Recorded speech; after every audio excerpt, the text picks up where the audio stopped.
नमस्कार. आपलं स्वागत आहे आयकॉन स्टील प्रस्तुत बिल्ड आयकॉन या उपक्रमामध्ये. आज आम्ही आलोत नाशिकमध्ये आणि माझ्यासोबत आहेत आर्किटेक्ट ज्ञानेश बापट सर. नमस्कार. नमस्कार सर. त्यांच्याबद्दल सांगायचं म्हणजे मागच्या 25 वर्षांपासून ते या क्षेत्रामध्ये काम करतात. असं म्हटलं तर चुकीचं ठरणार नाही. कामाचा राईट. रौप्य महोत्सव अनुभवाचा झालेला आहे त्यांचा नुकताच. पण 25 वर्ष एखादी व्यक्ती अविरतपणे काम करते, अर्थातच त्यांचा अनुभव ऐकण्यासारखा असतो. त्यांना या क्षेत्राबद्दलची त्यांची स्वतःची काही मतं असतात आणि भविष्यातली वाटचाल या सगळ्या संदर्भात आपण गप्पा मारणार आहोत बिल्ड आयकॉन या प्लॅटफॉर्मवर. तर सर गप्पांना आपण अशी येस सुरुवात सर. करूया. थोडंसं एक 30, 35, 40 वर्ष मागे जाऊया आधी. आणि येस. ते मला तुमच्या शाळेपासून आधी सुरुवात करायची आहे. ते म्हणजे तुमची शाळा कुठली होती, मग कॉलेज कुठलं होतं?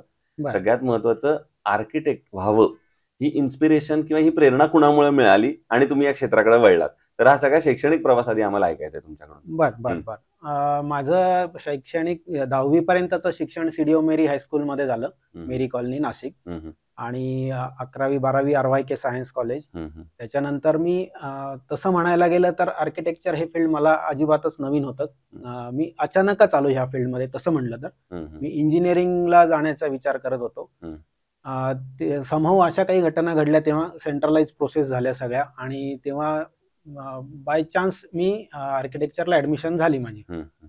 आणि त्याच्यानंतर मला हे क्षेत्र उलगडत गेलं हां. आणि इंटरेस्ट वाटत गेला. म्हणजे पहिली 5 वर्ष मी कॉलेजमध्ये सगळी शिक्षण होईपर्यंत सगळंच नवीन होतं. हं. सगळंच शिकत गेलो. त्याच्यानंतर प्रॅक्टिसमध्ये आल्यावर बऱ्याचशा गोष्टी शिकायला मिळाल्या आणि त्या शिकत गेल्यामुळे इंटरेस्ट निर्माण होत गेला आणि हळू आता म्हणजे गेली 25 वर्ष मी या क्षेत्रात कार्यरत आहे. Very good. हा झाला शैक्षणिक वर्ष. म्हणजे तुम्ही चुकून या क्षेत्रात आलात येस, असं अगदी, म्हणायला अगदी. हरकत नाही. पण व्हेरी ट्रू. आता जाणीवपूर्वक यशस्वी झालात असं म्हणायला पाहिजे, जरी तुम्ही हां, म्हणजे चुकला. मला सांगायला आवडेल, की मी म्हणजे अजिबातच माहिती नव्हतं. हं, अचानक या क्षेत्रात आलो खरं म्हणजे. हं. पण एकदा आल्यानंतर ते मला क्षेत्र आवडलं. आवडलं अगदी. इंटरेस्ट निर्माण होत गेला. आणि माझे शिक्षक कॉलेजमधले शिक्षक, त्याच्यानंतरचे प्रॅक्टिसमधले कलीग्स हं, हं. आणि या सगळ्यांच्या देवाण-घेवाणीतनं मला हे उलगडत गेलं आणि मला इंटरेस्ट निर्माण झाल्यानंतर मग मी या क्षेत्रात सेटल झालो. बऱ्यापैकी आता गेली 25 वर्ष मी या क्षेत्रात काम करतोय. क्या बात है! येस. मग आता आणखीन एक प्रश्न विचारायचा आहे. म्हणजे आर्किटेक्ट झाल्यानंतर येस सर. एक आर्किटेक्टचा पण एक स्ट्रगल असतो, हो. की त्याच्यानंतर आपण सर्व्हिस प्रॅक्टिस कुठेतरी करतो. ती पण हो. तुम्ही कुठे केली सांगाल? आणि त्याच्यानंतर पहिला प्रोजेक्ट कुठला मिळाला, जो हं. वैयक्तिकरित्या तुम्ही केलात? हां. आणि तेव्हा तो काम करताना काही दडपण आलं का? हां. आणि तो सगळा प्रवास किंवा अनुभव आम्हाला ऐकायचा आहे. बरं, बरं. मी पास आउट झाल्यावर आर्किटेक्ट दीप भागवत यांच्याकडे 1-1.5 वर्ष जॉब केला. हं, हं. त्याच्यानंतर एक माणिकचंद प्लाझा नावाची पुण्याला मोठी नॅशनल लेव्हलची एक कॉम्पिटिशन होती. हं, ऑलमोस्ट 6 लाख स्क्वेअर फूट एरियाची. हं. त्यात मी भाग घेतला होता आणि तेव्हा शॉर्टलिस्ट जवळपास 78 एंट्रीज होत्या पॅन इंडिया. त्यात बरीच मोठी फर्म्सची नावं होती.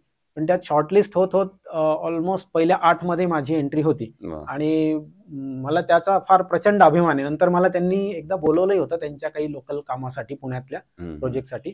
समहाऊ ते वर्कआउट नाही झालं. बरोबर. पण पहिल्या 8 मध्ये 6 लाख स्क्वेअर फुटाचं डिझायनिंग करणं आणि कॉम्प्लेक्स प्लॅनिंग होतं ते.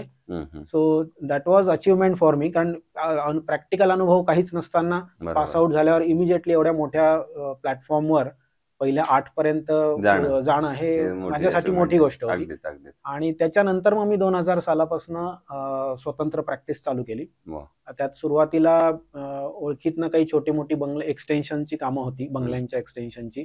ग्रॅज्युअली काही नवीन फ्रेश प्लॅनिंगची कामं, हं. बंगल्यांची कामं सुरुवात होत गेली. आणि मग त्या संपर्कातनं आणि केलेल्या कामातनं किंवा सिन्सिअरली आउटपुट देणं, टाईमली काम देणं, या सगळ्या गोष्टींमुळे कॉन्टॅक्ट वाढत गेले, संपर्क वाढत गेला वाह! आणि त्यातनं कामं येत गेली. येत गेली. स्वतःहूनच येत गेली. म्हणजे फार मला मार्केटिंग किंवा कोणाकडे जाऊन काम मागण्याची वेळ आली नाही लकीली. क्या बात है! कारण क्लायंटच माझ्यासाठी मार्केटिंग करत होते तसं म्हणायला वाह! गेलं तर. हो, हो. त्यामुळे कामं वाढत गेली ती. तोही अनुभव मी ऐकणारच आहे नक्कीच. येस. तर त्यातला आता पहिल्या या क्षेत्राकडे आपण वळूया आणि त्यातला पहिला प्रश्न असा आहे, की या क्षेत्रात तुम्ही बघितलं असेल अकुशल कामगार हो. किंवा अनस्किल्ड लेबरचं पर्सेंटेज यामध्ये बरंच हो, जास्त आहे हो, आणि त्यांना जर काही महत्त्वाची जबाबदारी दिली, हो. तर बऱ्याचदा धोका सुद्धा संभवू शकतो. तर नक्कीच. तुम्ही ही परिस्थिती कशी हाताळता साइटवर?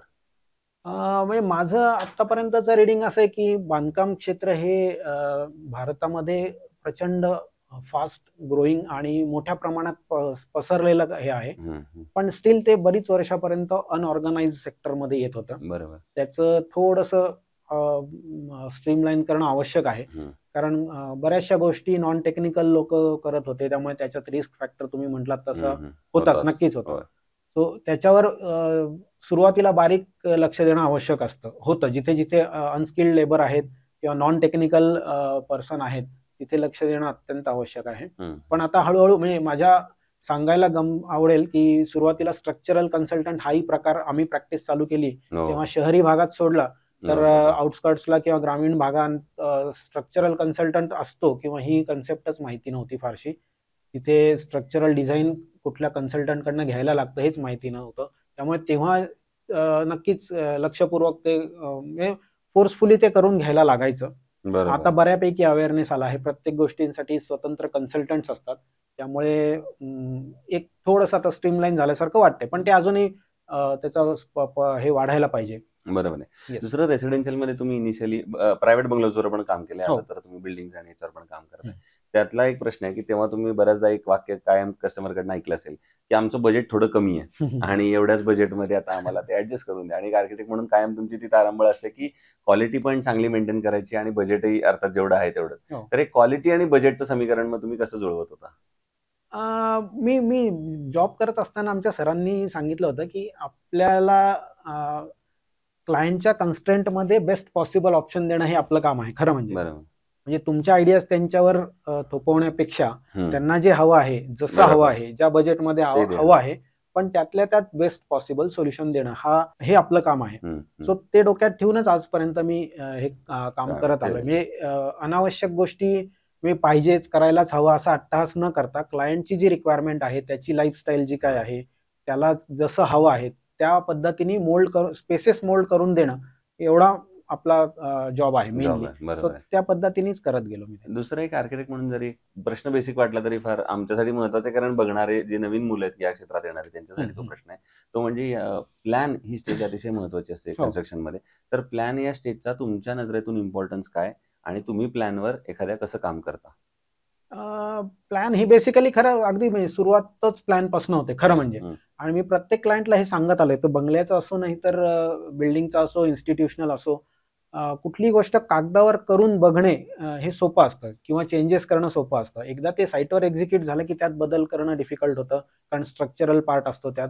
त्यामुळे सगळ्यात अत्यंत इम्पॉर्टंट कागदावर बनवलेला प्लॅन ही सगळ्यात मुख्य गोष्ट आहे, कारण त्यात सर्क्युलेशन पॅटर्न ठरतो, स्ट्रक्चरल काही गोष्टी डिसाईड होतात.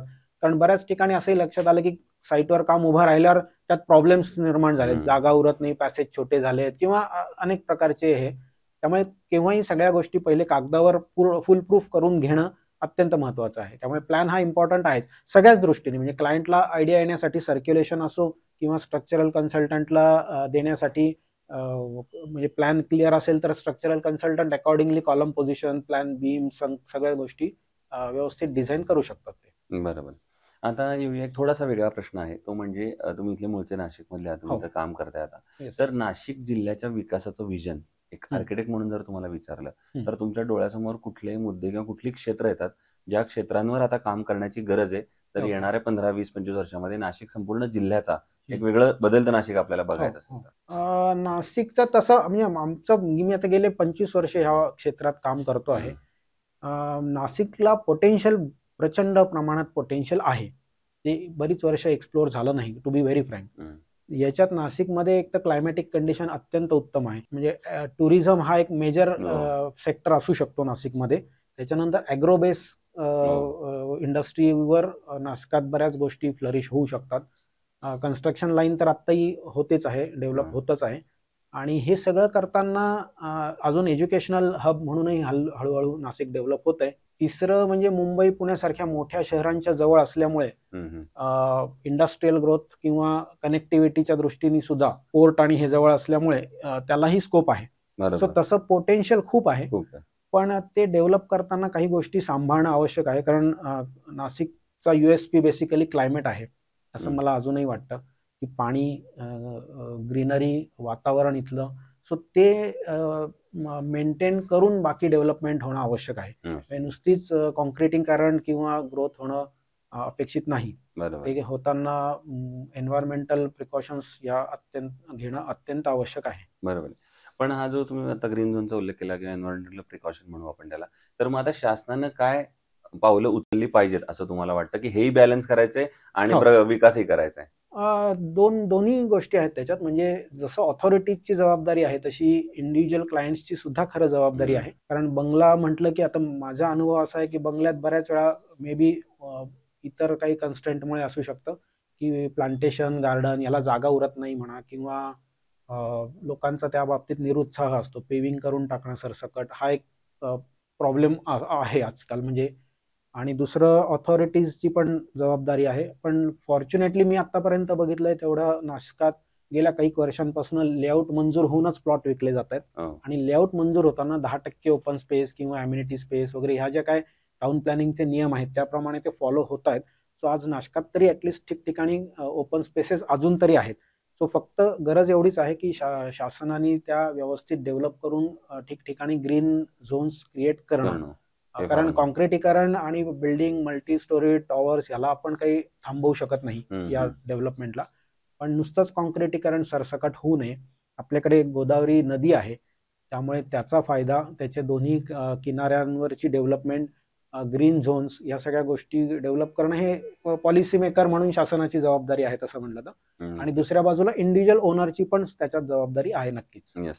आता एक अवघड प्रश्न म्हणजे आतापर्यंत एवढे 25 वर्ष प्रोजेक्ट केल्यानंतर त्यातला एकच प्रोजेक्ट जर निवडायची वेळ आली, की जो तुमचा आयकॉनिक प्रोजेक्ट असेल, जो करताना आनंद, समाधान जास्त मिळालं किंवा कायम आठवणीत राहील, कायम जवळच आहे तो माझ्या.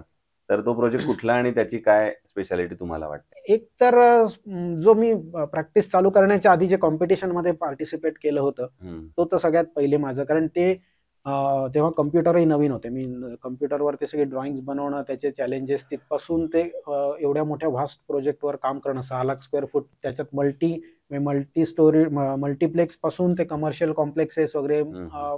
कॉम्प्लेक्स प्लॅनिंग होतं. त्यामुळे ते बरोबर. नक्कीच क्लोज टू हार्ट आहे. क्या बात है! आणि बाकी बरेच बंगले केले, बिल्डिंग्स केल्या.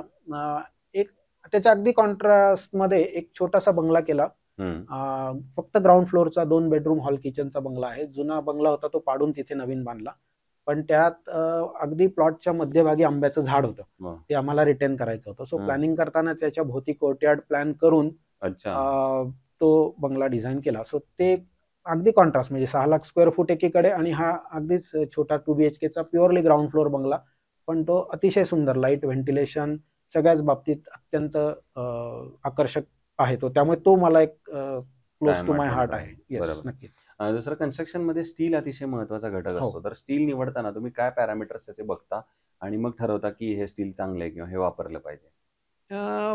स्टील हा अत्यंत म्हणजे एकतर काय की 2020ला यूडीसीपीआर आल्यानंतर एफ-एस-आय किंवा या गोष्टी सगळ्या वाढल्यामुळे आणि हल्ली व्हर्टिकल ग्रोथ जास्त आहे. हं, हं. मल्टी स्टोरेजमुळे आर-सी-सी हा भाग अत्यंत महत्त्वाचा आहे. त्याच्यात काँक्रीट आलं आणि मुख्य स्टील आलं, स्ट्रक्चरल स्टील. हं. हा अत्यंत इम्पोर्टंट पार्ट आहे. कारण पूर्वी ग्राउंड प्लस 1 किंवा असे बंगले किंवा बिल्डिंग्स 3-4 मजली होत होते. आता इथून पुढे सरसकट 7-8 मजली, 10 मजली, 22-25 मजली बिल्डिंग्स होत आहेत. तर हो. सगळ्यात इम्पोर्टंट पार्ट हा स्ट्रक्चरल पार्ट आहे. तर त्यात या दोन्ही गोष्टींचं अत्यंत महत्त्व आहे. त्यामुळे याच्यात स्ट्रक्चरल कन्सल्टंटचा रोल पण इम्पोर्टंट आहे. बरोबर. त्यांच्या कन्सल्टेशननीच आपण ह्या गोष्टी डिसाईड करतो. हं, हं. त्यामुळे काँक्रीट आणि स्ट्रक्चरल स्टील या हं. 2 गोष्टी इथून पुढे फारच क्रिटिकल झाल्यात, इम्पोर्टंट झाल्यात आणि महत्त्वाच्या आहेत. बरोबर. दुसरं आयकॉन स्टील तुम्ही यापूर्वी कधी कुठल्या प्रोजेक्टमध्ये वापरलंय का? अ, हो. काही रिसेंटली काही प्रोजेक्ट्समध्ये वापरलंय. वापरलंय. बंगल्यांमध्येही वापरलं आहे आणि बिल्डर्स प्रोजेक्टमध्येही काही मग वापरलं आहे. कसा होता तुमचा अनुभव? त्यांची कॉस्ट, व्हॅल्यू, सर्व्हिस, डिलिव्हरी? दोन्ही दोन्ही ह्याच्यानी छान अनुभव चांगले. होता तो. येस. वेस्टेज किंवा म्हणजे मुळात पहिले तर बेसिकली कॉस्ट कंपॅरिझन हं. तिथूनच सुरुवात होते. कुठल्याही क्लायंटला सजेस्ट केलं किंवा बिल्डरला सजेस्ट केलं तर तिथून पहिले सुरुवात होते. त्यामुळे पहिले तर कॉस्ट, त्याच्यानंतर त्याचं क्वालिटी, मटेरियलची क्वालिटी, हं, हं. त्याचे साइजेस, सेक्शन्स, वेस्टेज या सगळ्या गोष्टी मॅटर करतातच आणि त्या दृष्टीने चांगला अनुभव आहे आमचा. येस. आणि आता अगदी शेवटचा प्रश्न, येस. ते म्हणजे या क्षेत्रात जे आता तरुण आर्किटेक्ट येतात, नवीन फ्रेशर्स येतायत किंवा पहिलेच पाऊल आहे त्यांचं, त्यांना तुम्ही काय सल्ला द्याल या क्षेत्रात येण्यापूर्वी? नाही सल्ला देण्यासारखं मी मी एवढं हे काही मोठा नाही. पण 2 गोष्टी म्हणजे ह्या क्षेत्रामध्ये जेवढं डिझायनिंग पोटेन्शियल महत्त्वाचं आहे, हं. तुमची डिझायनिंग स्किल्स किंवा एस्थेटिक हा पार्ट जेवढा महत्त्वाचा आहे, तेवढाच इम्पोर्टंट प्रोफेशनलिझम, पंक्च्युअलिटी ह्या गोष्टी तेवढ्याच हं. महत्त्वाच्या आहेत, ज्या हं. तुम्हाला प्रोफेशन सेट करण्यासाठी महत्वाच्या उपयोगी पडू शकतात. वा.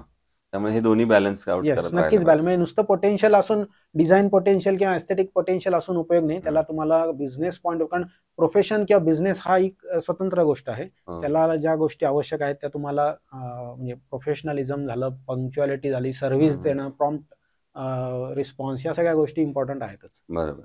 तर हे होते आर्किटेक्ट ज्ञानेश बापट सर, आणि त्यांनी फार महत्त्वाची गोष्ट सांगितली की या केसमध्ये पंक्च्युअलिटी फार महत्त्वाची आहे. तुमचं एकीकडे क्रिएटिव्हिटी पण आहे, पण ती वेळेत ती पूर्ण पण झाली पाहिजे Right, आणि तो right, डिलिव्हर right. पण झाला पाहिजे प्रोजेक्ट. त्यामुळे या गोष्टींचं जर तुम्ही लक्ष ठेवलं तर तुम्ही या क्षेत्रात नक्की यशस्वी व्हाल. पुन्हा एकदा सर आपल्या मनापासून आभार की येस, तुम्ही थँक्यू, आलात त्याच्याबद्दल, आणि भविष्यात धन्यवाद. सुद्धा असेच उत्तमोत्तम आयकॉनिक प्रोजेक्ट आपल्या हातून घडायचे. आता 25 वर्षाचा टप्पा झालाय, आम्ही म्हणलो लवकरच 50 वर्षाचा टप्पा असाच पार हो आणि अशाच आयकॉनिक प्रोजेक्टची निर्मिती आपल्या हातून घडो. येस याच सर. आयकॉन स्टीलतर्फे मनपूर्वक शुभेच्छा. Yes, thank you. धन्यवाद.